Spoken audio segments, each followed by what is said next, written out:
Bismillahirrahmanirrahim. Sekarang kita akan membahas yang membatalkan wudhu. Sebelumnya kita sudah membahas syaratnya wudhu, kemudian rukunnya wudhu, kedua hal yang harus dipenuhi, kemudian sunnahnya wudhu yang jika kita kerjakan akan mendapatkan pahala, kemudian makruhnya wudhu yang kalau kita tinggalkan akan mendapatkan pahala. Sekarang yang membatalkan wudhu yang kalau kita kerjakan wudhunya batal, sehingga dia mempunyai hadas kecil lagi, nggak boleh lagi sholat, nggak boleh lagi tawaf, memegang Al-Quran, membawa Al-Quran dan lain sebagainya. Yang pertama yang membatalkan wudhu adalah keluarnya sesuatu dari dua jalan. Dua jalan itu mana? Kubul dan dubur. Kubul itu kemaluan, dubur itu lubang untuk buang air besar. Apapun yang keluarnya ini membatalkan wudhu. Baik itu cair seperti kencing, ataupun padat seperti kotoran, ataupun gas seperti kentut, ataupun yang lain seperti kelereng keluar dari dubur misalnya. Ini membatalkan wudhu. Mungkin sebelumnya pernah main, kemudian kelereng ketelen. Malamnya tiba-tiba keluar itu kelereng. Pada saat punya wudhu, batal wudhu. Darah juga membatalkan wudhu. Bagi orang yang istihadah kan keluar terus darah. Darahnya najis, keluarnya darah membatalkan wudhu. Makanya orang yang sedang istihadah wudhunya ketika masuk waktu sholat. Yang kedua, hilangnya akal, seperti gila ataupun ayan. Yang ketiga, tidur yang lubang duburnya tidak nempel atau tidak menyentuh lantai. Maka orang yang tidurnya sila ini tidak membatalkan wudhu. Kalau orang tidurnya berbaring, itu baru membatalkan wudhu. Apalagi ketika sholat, waktu berdiri, ketiduran, batal wudhunya. Batal wudhunya, batal juga sholatnya. Kalau orang ketika tahiyat akhir, ketiduran, batal nggak sholatnya? Ayo, batal nggak? Coba cek tahiyat akhir. Duburnya nempel nggak? Nempel itu. Jadi sholatnya batal nggak ketika tahiyat akhir ketiduran? Tidak.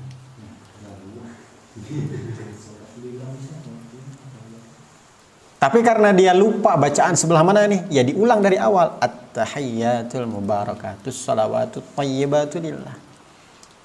Di situ apa yang membatalkan sholatnya? Tidur. Tapi kan tidurnya masih menempel, maka tetap wudhunya tidak batal, maka sholatnya pun tidak batal. Kecuali yang tahiyat akhirnya duduknya iftirosh, seperti ini. Lubang duburnya tidak nempel. Dan itu baru membatalkan. Tapi kalau yang tahiyat akhirnya tawaruk, lubang duburnya nempel ke tanah atau ke lantai, ini tidak membatalkan wudhunya, sehingga sholatnya pun tidak batal. Mafhum ya kawan? Lalu bagaimana dengan orang yang menyandar? Sebagian ulama, walaupun duburnya nempel ke lantai, tapi dia menyandar ke tembok misalnya, maka tetap membatalkan wudhunya. Kenapa? Karena ketika tembok itu dihilangkan, otomatis dia akan terpental. Namun ada juga pendapat yang lain, walaupun menyender, karena dasarnya itu lubang dubur, maka tetap tidak membatalkan. Yang penting lubang duburnya masih nempel. Logikanya, orang yang lubang duburnya nempel gak mungkin kentut. Tapi orang yang lubang duburnya tidak nempel, ada kemungkinan kentut ketika tidur yang mana dia tidak kerasa. Paham ya? Yang keempat, menyentuh kemaluan dengan telapak tangan. Kemaluannya kemaluan apa ini? Kemaluan manusia, bukan kemaluan kuda ataupun sapi. Binatang bukan, tapi kemaluan manusia, baik itu yang hidup ataupun yang mati. Baik dewasa ataupun anak-anak. Maka ibu-ibu yang suka nyebokin anaknya, tangannya menyentuh kemaluan si anak, maka itu membatalkan wudunya. Terus bagaimana supaya tidak batal? Pakai sarung tangan. Tidak batal itu wudunya.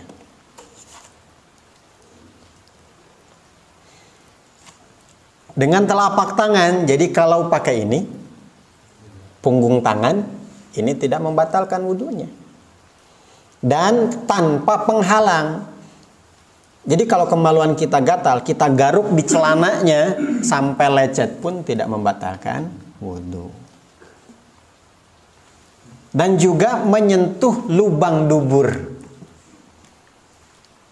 Kalau bokongnya tidak membatalkan, tapi lubangnya disentuh oleh telapak tangan, ini juga sama membatalkan wudu. Kemudian yang kelima, bertemunya kulit laki-laki dan wanita yang bukan muhrim. Kulit dengan kulit tanpa ada penghalang kain, ini membatalkan wudu keduanya. Kecuali muhrim ya, adik kakak, anak ibu atau anak bapak, ini tidak membatalkan wudunya. Kalau dengan sepupu membatalkan, dengan temannya membatalkan, suami istri membatalkan. Loh kok gitu? Muhrim itu yang haram dinikah. Kita menikah dengan istri kita itu kan karena dia tidak haram dinikah oleh kita, maka kita menikahi dia.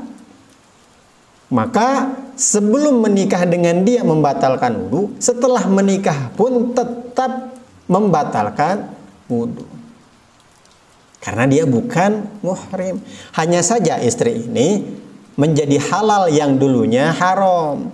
Menyentuhnya dulunya haram menjadi halal. Melihat wajahnya, melihat dalemannya, yang dulunya haram menjadi halal. Bahkan berhubungan pun yang dulunya zina menjadi jima. Haram menjadi halal. Tapi bersentuhan kulit tetap membatalkan. Namun bersentuhan dengan ibu mertua kita, itu baru tidak membatalkan. Karena ibu mertua ini adalah muhrim atau mahram dengan kita. Dan mahramnya selama-lamanya. Berapa tahun sih laki-laki dan perempuan bersentuhan kulit itu membatalkan wudu? Ulama menjelaskan ini tergantung kepada urf, kebiasaan. Kebiasaan yang bagaimana? Kebiasaan mensyahwati. Makanya ada ulama yang berpendapat bersentuhan dengan perempuan membatalkan wudu itu ketika kita syahwat kepada dia. Kata-katanya sama, syahwat. Sedangkan maksudnya mensyahwati itu adalah secara umum. Kalau secara umum usia segitu sudah mensyahwati, maka itu sudah membatalkan wudu. Secara umumnya mensyahwati itu umur berapa tahun? Baru dirumuskan oleh ulama. Ulama sepakat usia yang mensyahwati pada umumnya adalah ketika usia 7 tahun. Maka kalau perempuan ini kelas 1 SD, usianya sudah 7 tahun, bersentuhan tangan, ini membatalkan wudu. Bahkan ada sebagian ulama yang mengatakan 6 tahun sudah mensyahwati, 5 tahun sudah mensyahwati. 5 dan 6 tahun ini masih menjadi khilafiyat antar para ulama. Antara sudah mensyahwati atau belum. Tapi 7 tahun semua sudah mufakat, sudah sepakat bahwa 7 tahun itu sudah mensyahwati. Sehingga wanita yang usia 7 tahun ini sudah membatalkan wudu ketika bersentuhan kulit dengan laki-laki. Mafhum ikhwan? Lalu siapa saja wanita muhrim ini? Karena ini akan berpengaruh kepada wudhu kita. Nanti saya akan bahas. Kenapa diawalkan? Karena ini akan bergantung kepada yang membatalkan. Dan nanti juga sebentar lagi kita akan membahas masalah aurat. Aurat perempuan di depan laki-laki yang muhrimnya atau laki-laki ajnabi yang bukan muhrimnya sebatas apa sih? Itu pun ada hubungannya dengan muhrim atau tidak. Maka nanti muhrim ini akan saya bahas setelah bab ini. Lalu bagaimana jika kita ingin menjaga wudhu kita? Bahkan sebelum tidur pun kita berwudhu. Tidur dalam keadaan punya wudhu. Tapi kita kan tidur bersandingan dengan istri. Yang sudah pasti kita akan bersentuhan karena kita suka berpelukan. Percuma dong kita berwudu kemudian nanti batal juga di atas kasur. Maka ulama menjelaskan kalau kasusnya seperti itu pindah madhab sementara.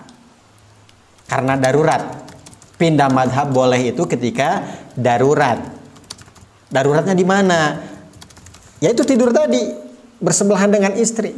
Kalau dia tidak pindah madhab dulu maka dia harus tidur berjauhan dengan istri. Sedangkan sunnahnya itu laki-laki dan perempuan atau suami istri harus satu selimut. Maka pada saat itu pindah mazhab sementara. Mafhum ikhwan? Mudah-mudahan Allah Subhanahu wa taala pahamkan kita. Wallahu a'lam.